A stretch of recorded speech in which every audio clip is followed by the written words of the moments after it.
The NFL is back this week, and a lot of big news coming out of every corner of the sports world. Take Gobbo to the Dodgers. So we have to get straight into it. I'm your host of the Huddle, Ariel Meza. I'm here with my guys, Kyle and Thomas. What's up, guys? How you guys been? It's only been a week, but I feel like it's been a while since we've recorded an episode, and somebody's already getting a phone call. Why am I getting a phone call? No, we're good. But yeah, so I mentioned. Well, first we have to start with the lights. We always start with the lights. And I know you guys don't really cover much. Usually I'm talking about it with Harold, so I'll get into it here real quick. The lights have now gone on 4 games in a row where they've gotten a point, which is very good for – I think it's been quite some time since I've seen the lights string together some points like this. They started off with the USL Cup game, which doesn't contribute to their points in the season standings.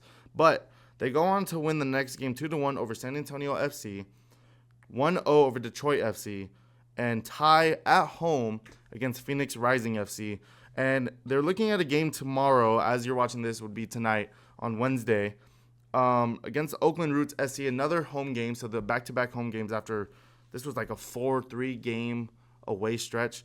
As a fan watching the lights, it's just been a good time for them. I think they finally clicked together. They made a lot of moves in this mid-season time, and it seems like they're finally clicking together. They took 2 really tough losses back-to-back about a month ago, and like I've said multiple times, Coach was not happy, and something must have changed. So I'm excited to see tomorrow, how they play, and ask Coach, what has changed for them. On top of that, more USL news.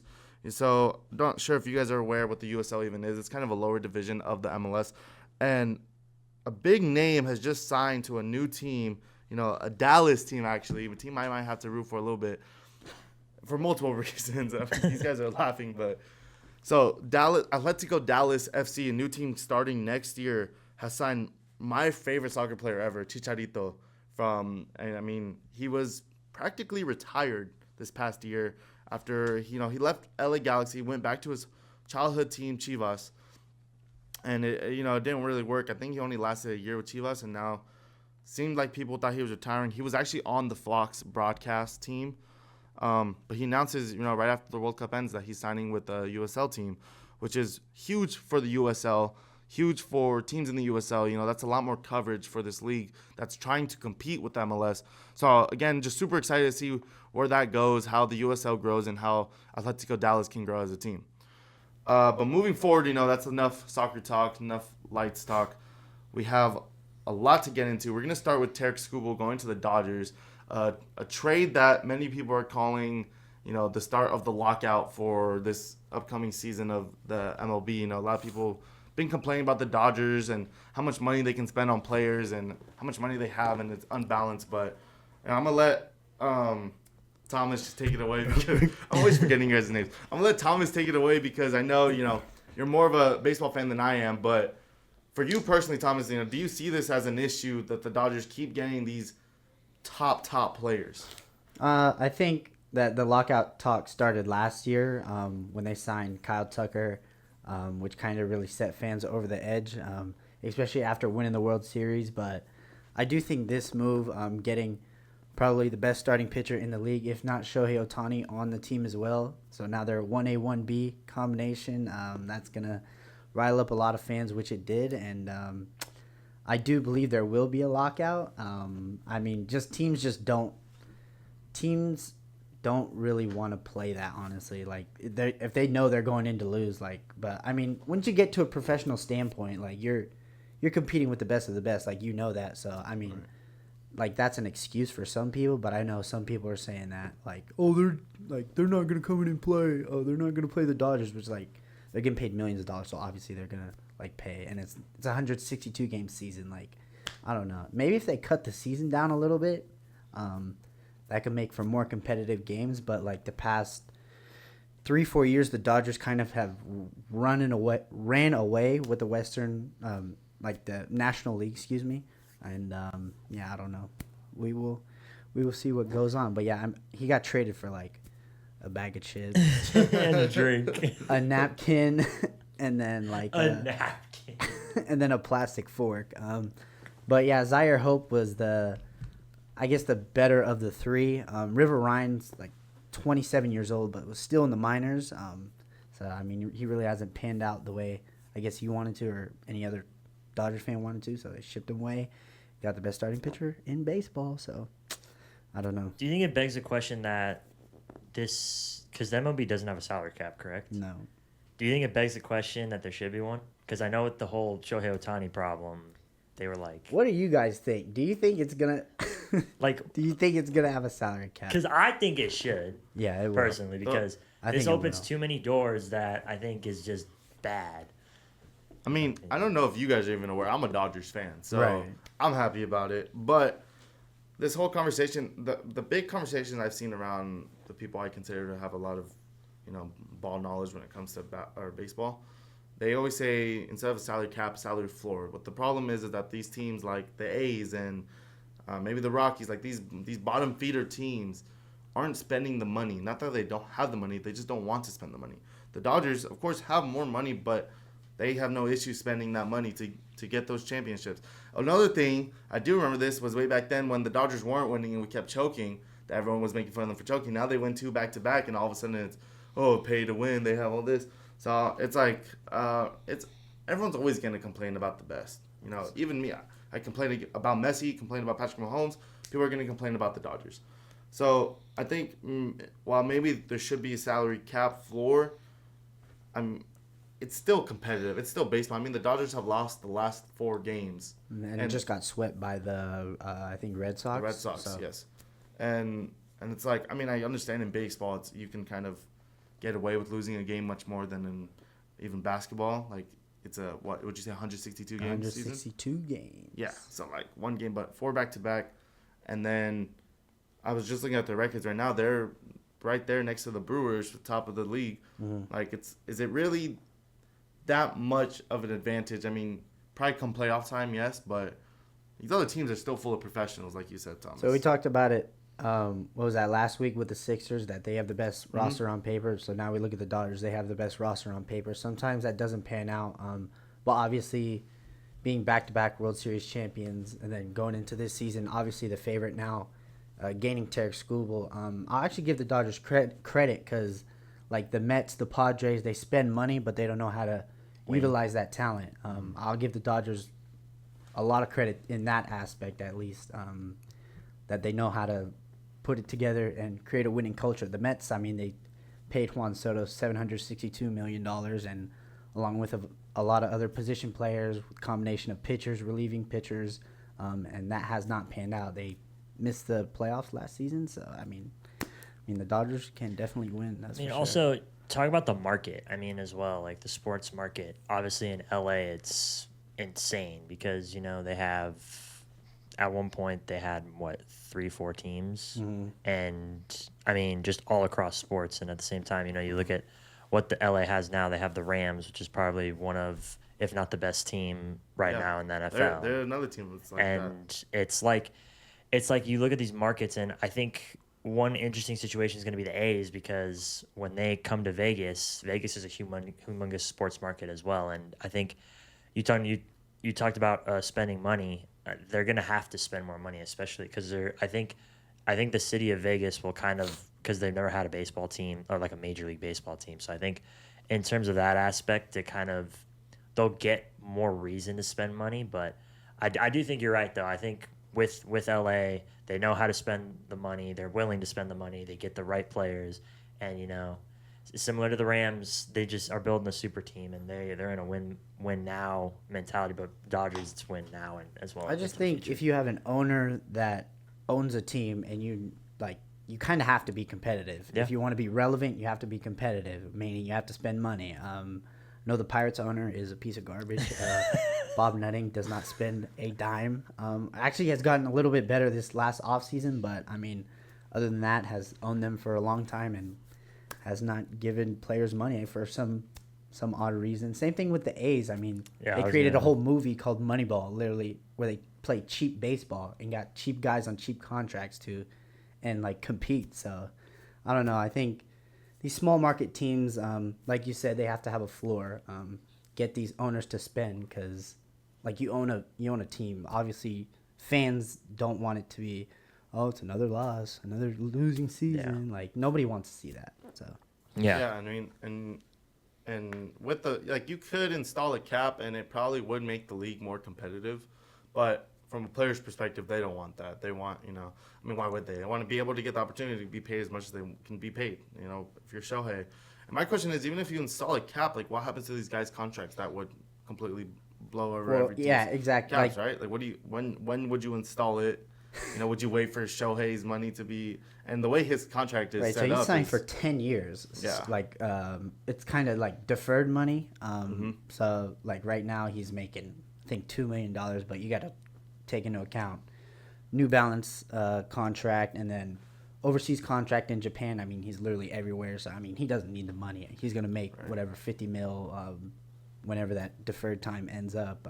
But, yeah, I don't know. And Kyle made I wouldn't say a good point, but like you brought up an interesting conversation that that the A's will probably have to spend more money once they're in Vegas because this is a bigger market than Oakland. That's why all their teams came here, and it's interesting to think like will the A's improve? Will they actually?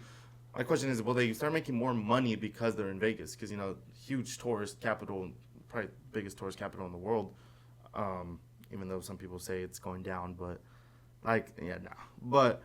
I wonder, are they going to get – because people are going to come here to watch games. They're going to come here to enjoy Vegas and catch a game while they're at it. So I wonder, how much more money are they going to be making? How many more players can they afford? How much better are they going to get? I think if the A's can really do good in their first year, when they know they're going to get a lot of fans in watching the games, if they can really make an impact in the AL West, which is not considered a top tier division, I mean, they could really do damage and potentially make the playoffs in that first year in Vegas. I mean, that would be great for the city, and of course they'd make money because of it. They're playing in a stadium that's gonna be nuts. Like they're playing like if you know Vegas, their stadium, when they build a stadium, they go crazy, similar to LA and the Rams and SoFi. Like that's probably one of the nicest arenas in the NFL, if not, it's not the nicest. Like I think there's some that rival it. Mercedes Super. SoFi? Yeah. Okay. But I think Allegiant rivals it. I wouldn't agree. I would agree with that. But I think that Vegas knows how to go big. But I think, as you said, if the A's come into town and they do well and they kind of gain new fans, because Las Vegas hasn't had professional baseball, and there's fans that are asking for it that will go see games, will buy merch, will support the team in any aspect. And I think that first year that they're here, that matters a lot, because if they do bad, then it's gonna be like, okay, well, it shows that they they're in the same really spot. don't want to be here. I mean, if you show up and you really want to be here, then you go out and win, and you play for your fan base, you play for people in the seats, and that are gonna make you millionaires if they're not already millionaires. Yeah. So. Yeah. And like you said, Vegas is a great sports city. A lot of people doubted that when the Knights first came here. Like, bro, Vegas is not a sports city. You can't have sports in Vegas. I'd say that was probably the worst. That was the worst take. Ooh, ever. Vegas, the Vegas. I knew it was gonna be big. Did I know that they would make the Stanley Cup final in their first year? Hell no. Now everyone wants to go catch the Knights. Everyone wants to buy a jersey. But that's the kind of impact that the Knights, when they came here, new team, new organization, new owner, all that stuff, went to the Stanley Cup final and kind of rivaled the Capitals a little bit. Now, they're in their 10th season with that whole new logo, and they have 3 cup final appearances, 1 cup. I mean, it's nuts, and I think if you can translate that into baseball, I think that's kind of the similar aspect, not the championship stuff, but like the impact. I think the A's could make 100%. Yeah, but you said it. They went first season, went to the finals, and not that the A's have to do that, but just setting the tone. Showing that you care, showing that you're here to play, but I don't think it was such a terrible take. I mean, growing up, we had no teams here. Like people wonder why, like, oh, why aren't you like the Vegas team? I'm like, bro, because they weren't here when people ask me all the time, why am I not a Raiders fan? Especially when I lived in Denver. They're like, why are you not a Raiders fan? They weren't there when I was a kid. I have no connection to the Raiders. So I feel like that's why people were like, it's not going to be a great city, because we don't have a history of sports here. We had maybe the Las Vegas Stars, who became the 51s, and now the Aviators, and that was probably the biggest sports team we've had growing up. So But now, like fast forward to now, It's and all what you over were the saying earlier place. about LA was even crazy to think about. Like when we were kids, I forgot that LA didn't even have a football team. No, they didn't have the The Rams. St. Louis Or the Rams. That's so crazy to even think about. That when we were younger, it was St. Louis Rams and San Diego Chargers. Which I mean, you can make the argument that the Chargers should still be in San Diego, but that's such a shocking thing because LA is such a big market city that crazy and they had it. But anyways, back to Vegas. Now we're growing. I do expect the A's to improve, and I think that this city we've proven that we rally around the teams, But when they do good, because I feel like the Raiders maybe have suffered the short end of that stick from Vegas fans, just because they haven't really improved since they've been here. Now they have Fernando Mendoza and Kirko Chains, and they've put together a better squad. We're gonna move straight into that. Actually, training camp's been going underway, and a lot of news coming out of pretty much every team, but the Raiders. I know Kyle, you've kind of been there a little bit. Let's talk about the Raiders real quick. What are we excited about for this upcoming season from them? I think just the excitement is obviously around number 1 pick Fernando Mendoza and how Kirk Cousins is going to kind of mentor him and fall into that role. I still don't think that Fernando Mendoza will start. I think Kirk Cousins will be Clint Kubiak said throughout training camp Kirk Cousins will be the starter, but I do think that Kirk Cousins, I'd say he starts the first 4 weeks. And then you kind of reevaluate where each person is, because if Kirk Cousins goes to let's say he goes 1-3, then I'm like, okay, it's Mendoza mania. If he goes 3-1, I think stick with Kirko Chains. But if he goes 2-2, then it's kind of like you have a toss up on what to do. But I think it's been watching both of them. I think they're both. Kirk looks really good. I can't lie. Fernando Mendoza is kind of balling out as well. But I think if you're a Raiders fan, there's a lot to be excited for. 100%. Yeah, I mean, I said the same thing before training camp that my prediction is that Kirk Cousins will succeed with this offense. Yeah. That they will look good, and the only reason they take him out is injury or, they're losing. But it's a tough schedule. It's going to be a tough year for a lot of teams because a lot of teams look really good. But I do think the Raiders could be a valid, 7-9 team right in the middle of the pack. Yeah. At their peak, I expect them to just barely miss the wild card, maybe even make it, but I don't think this will be the year they make it. Next year, I'm confident that they'll improve even more and make it. But, like you said, the quarterback battle, even though Kirko Chains is they've already announced him as the starter, it's still a battle long-term wise, right? And as a Raiders fan, you have to be happy for that, because when's the last time that you've had 2 solid QBs actually battling it out for a starting spot? Mm-hmm. But, we talked about earlier, we want to talk about the teams that we watch more closely. I'll let you start, Thomas, with the Steelers. What have you been excited about the Steelers? What looks good? What are you maybe worried about? Yeah, Max Iheanacho, the left tackle, the rookie left tackle, has done pretty good. Kyle was laughing because you're thinking about the Aaron Rodgers stuff that happened. Oh yeah, yesterday on the Pat McAfee show, but we'll get to that in a second. But yeah, Max Iheanacho, rookie's looking solid. I heard Drew Aller's looking good, making some nice throws. Second-year quarterback Will Howard, national champion. From the Buckeyes. Just gotta add that. Hooping. Yeah, of course. Steelers fans always gotta hype up their guys a little bit. No. And you act like you guys don't. Especially Cowboys fans. But my guy's actually good, bro. I don't have a championship, so I can't say anything. Neither do I. So. Oh well. I haven't seen one since. No, I don't have one. In their heyday, yeah. In my lifetime. Yeah. But Bills just don't have one at all. I mean, I guess he's been holding it down against some of the league's best. Hayward, Highsmith, Watt. Mm-hmm. He's been looking good. Even, just those pass rush reps. He's held it down. So super excited to see what. But go ahead, Kyle. What did you see from Steelers training camp? I saw one thing and one thing only from Steelers training camp. For those that don't know, Aaron Rodgers went on. I don't even know how long it was, but. He just made some comments. It was 8 minutes. Yeah, he went on a whole monologue about he called out ESPN on ESPN about coverage. He brought in politics again, which we all know how we feel about that. And I just thought it was weird, personally. I think he should be focusing on football, but he's not. And Aaron Rodgers, I mean, this is most likely it is his last year, and I think I don't know where his mind's at currently. Nah, I never know where. I don't know where his mind's at. I think he's Ashwagandha. yeah. He's gonna get the starting job most likely, and then if he wants to go out with a bang with the media, then by all means, that's his call. But I thought it was wild personally. The thing with Rodgers is that, I mean, this isn't shocking to me. He's been like this for the past right since he left the Packers. He's even right before he left the Packers. He's been this media. I don't know what word I want to use, but you can't even use that. Just word. mind-boggling. Yeah, I can't. There's a lot of words I like to use. I like Rodgers. I think he's a funny personality, but he's odd. He's not afraid to speak his mind. He is odd.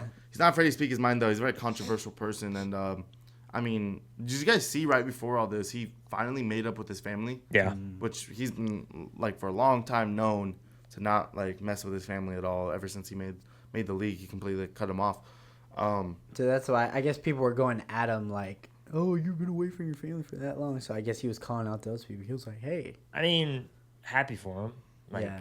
Right. Didn't have to I just don't think you should bring that personal life into football at all. No. But if it's something extreme, like then obviously the media is going to address it, and then they eventually have to address it. But that's not extreme. I mean, stick to football. We got to win a playoff game, boys. There's a game, like, NFL season is not that far away. There's a game this week, the Hall of Fame game, and It's finally back. Like it's back, and we're focusing on this. Like, this is one of the biggest. This is one of the most talked things in media right now, and for no reason. Like, it shouldn't be. Well, for you, Thomas, is this, like, concerning to you about, you know, this QB situation if he's over here doing stupid things on ESPN?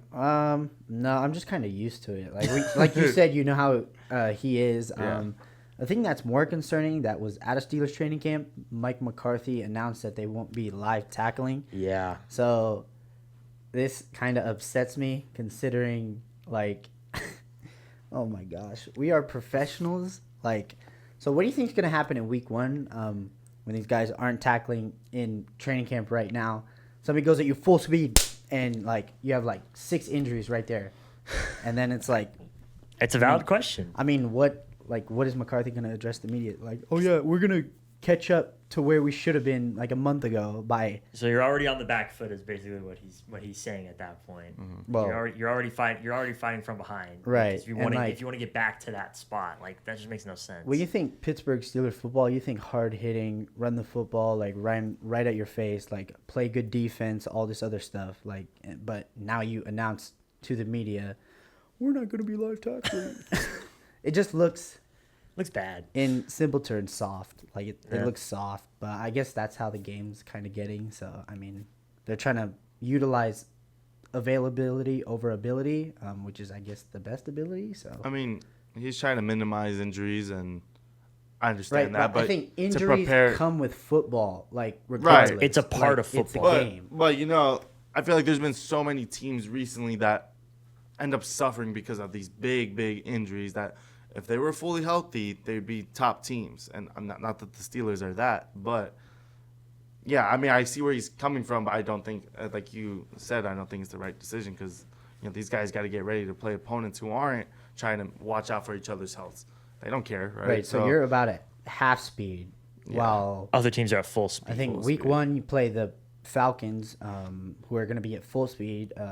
God bless, what's his name? Jalen Walker, who just tore his ACL today. Yeah. So he's not going to be playing, but, you know, I mean, other guys on that team, they're going to be coming at you full speed. I mean, and also if you're a defense, like you're gonna have to go against Bijan Robinson, who's one of, if not the best, break tackle running backs. Right, and you're going to tell me you're not going to put a body on your teammate, so you're going to go out there and try and tackle somebody that you don't even know, like their skill set. Like It's you're gonna bonkers. I just don't get it, man. Like, it's one thing to say it, but it's another thing to do it. Like, why would you tell? You're basically telling the NFL, hey, we're not gonna be ready week 1, and that's okay with us. Like, no, you don't say that. Like, you're saying, oh, we're going full speed in training camp, blah blah blah, this and this. There was a fight in training camp, blah blah blah.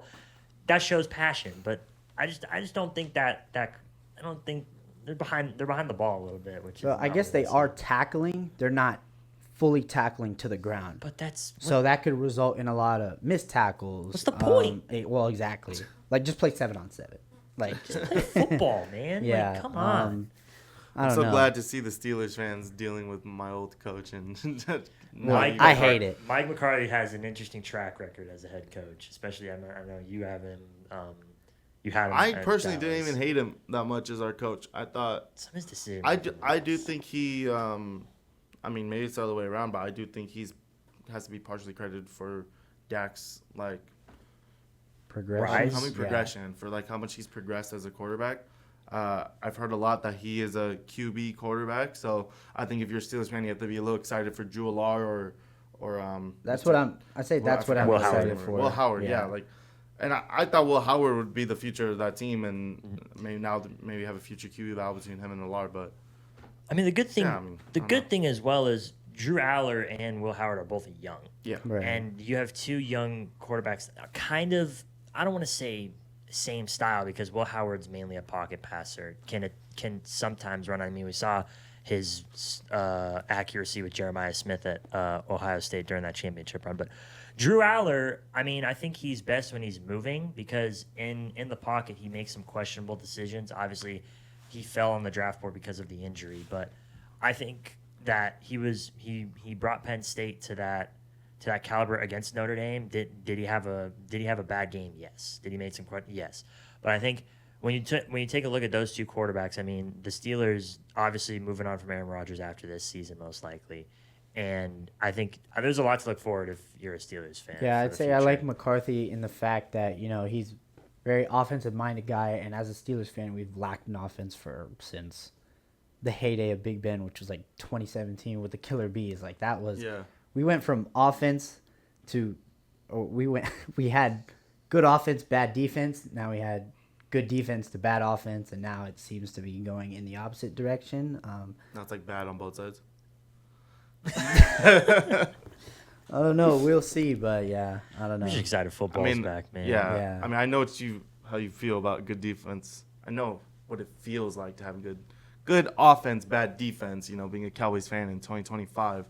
But coming out of Cowboys camp, I'm really excited about our defense. Actually, reports were I think it was yesterday or 2 days ago, that the defense completely dominated the offense in practice, and a lot of people excited about Caleb Downs, of course, but we made a lot more additions to that secondary. I mean, Siobhan Ravel coming back from injury last year, didn't play great in the back end of the season, but that was his rookie year. Now, year two, fully healthy finally.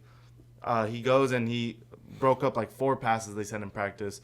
Then a big signing that I think we made that not a lot of people are talking about, Kobe Durant from the Rams. He looks good on the Cowboys right now. I think they said he got an end zone pick.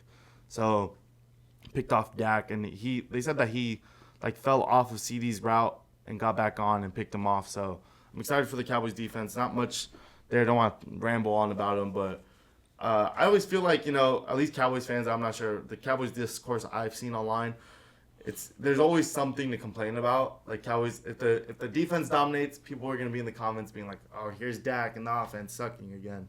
So, I mean, I'm sure the Cowboys offense will be good, like I said in that big argument we had with Justin a couple weeks ago.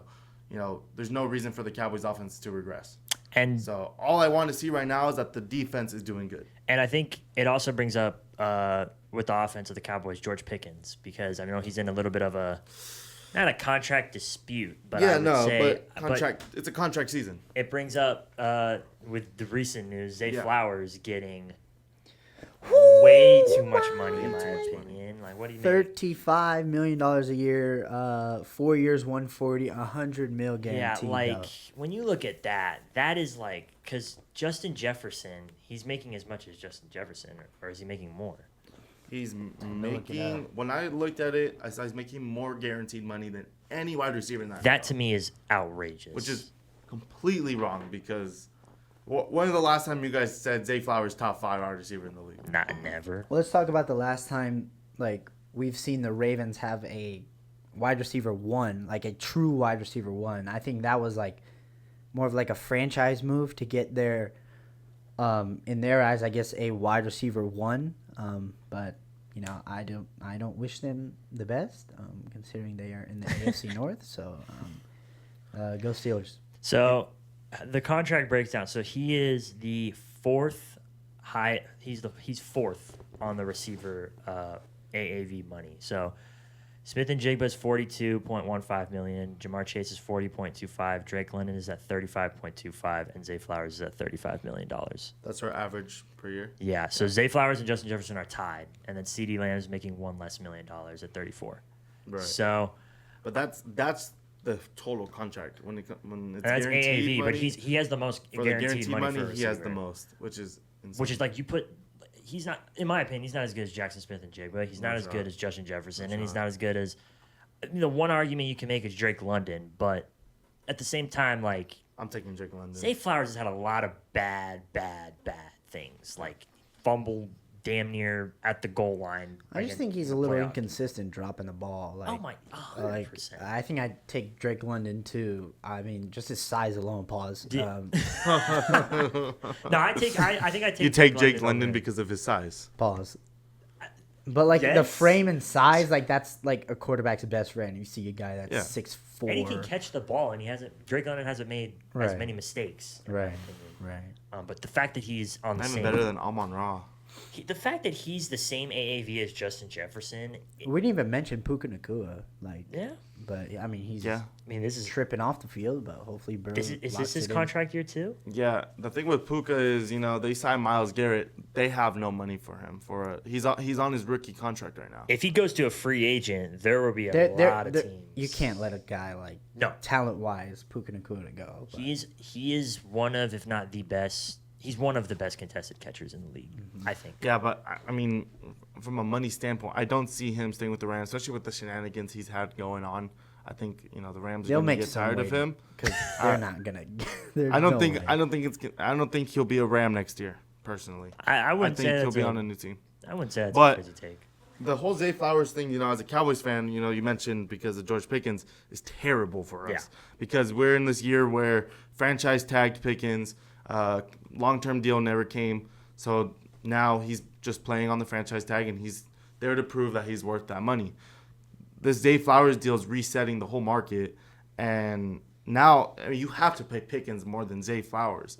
He's a better receiver than Zay Flowers, in my opinion. I don't know if that's crazy to say. No, It's not crazy, right? I'd take George Pickens Yeah. over Zay I'd take Flowers. George Pickens as well. So now, his agent is gonna demand more, and we know his agent is picky because it's it's Micah Parsons' agent. He has a history with Jerry Jones, so it's gonna make things difficult for the Cowboys. I'm a little nervous, and I wouldn't be surprised if he's not in the Cowboys uniform next year either. Yeah, I mean, because considering CeeDee Lamb is also just $1 million below that, I think they're gonna have some interesting money things happening. But because George Pickens, I mean, he's young too. Like he is young and his media. I think he's gotten so much better with media training, and I think because in his most recent scrum, he rather than badmouth, he praised Jerry Jones essentially, and we know they've had a love-hate relationship. So I think if he I don't even think it's been that bad. I know. if he continues to grow this way, I think he absolutely deserves. And if it portrays on the playing field, then I think he deserves more than Zay Flowers 100%. Yeah. And I think he proved it last year. I mean, doing pretty well. Would you say, as a Cowboys fan, that he held up his bargain? Pretty well. I think most Cowboys fans would say he was wide receiver 1 last year, and Right. and CD was 2. Right. Yeah. I don't agree with that, but it was 1A, 1B. There's no point of arguing between the two. Plus, CD was hurt. George Pickens stepped up, and he stepped up in a huge, huge way. He went from not a bottom receiver in the league coming from the Steelers, but someone that people said was overrated probably. And then he comes onto the Cowboys with Dak Prescott, and people are calling him top 5 wide receiver in the league now. And is he top 5? Probably not, but I'd put him top 10, top 15 easy. So It's a top 15 for sure.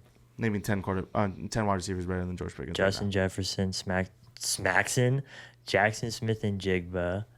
Oh my God, I can't think of receivers. Amon St. Brown. No. Okay, so you can knock out 5. Puka, Puka, Jamar, JSN, CD, CD, Amon-Ra, Jamar. You didn't even say Jamar. Jamar Jefferson. I wouldn't say Amon-Ra is that easy to put up there. Why not? I put him on I don't above think he's George that good. Pickens. You don't think But- he's that good? No, Why? because I think Because of the Pickens is system better. that he's Drake in? London. The system that he's in. All right, right. Drake London. Drake London. Yes. I'd say Drake London over George Pickens. Would you put Olave over Pickens? That's where it gets iffy. Okay. I'll get you. I feel like we're missing some though. Probably. We're- AJ Anyways. Brown. No. AJ Brown? I think I put AJ Brown over Maybe. George Pickens. I would. Yeah. right now. Yeah. Devonta Smith. Nope. Devonta Smith is not close to George Pickens, bro. I'm gonna say top 15.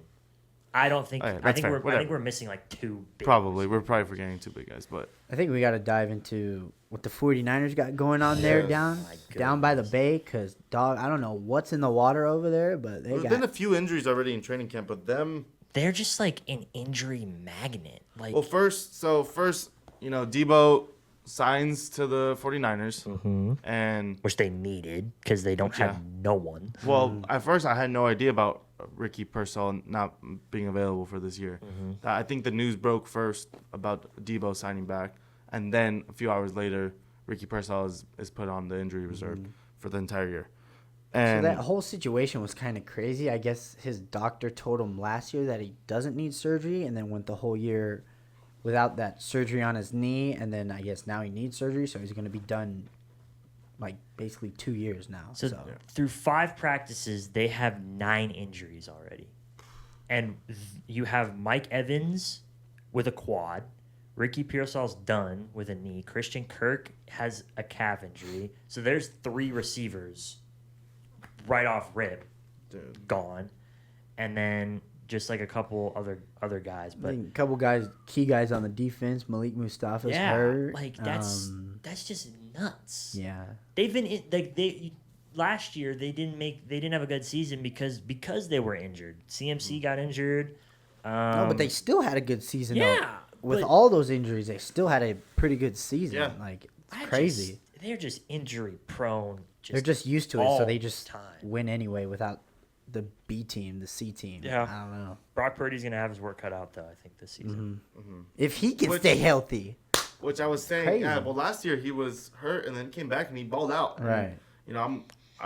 I've been harsh on Purdy, but I do think he could be a top 15 quarterback, maybe 12 quarterback next season if his weapons are available. Though, I mean, does Debo get back to that level he used to be when he was on the Niners? I think he receded a lot when he was playing with the Commanders.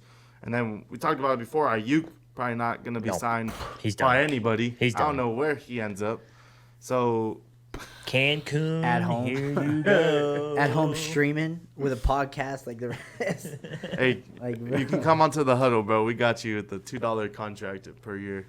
$2 a year, bro. $2 a Nah. year. Nobody else can offer you that much Dude. right Nah, now. he just cooked his entire NFL dream away. Yeah, Just bro. done. And then we didn't even talk about Vita Vea asking for a trade. Mm-hmm. And I mean, for you guys, besides your own teams, where would you like to see him go?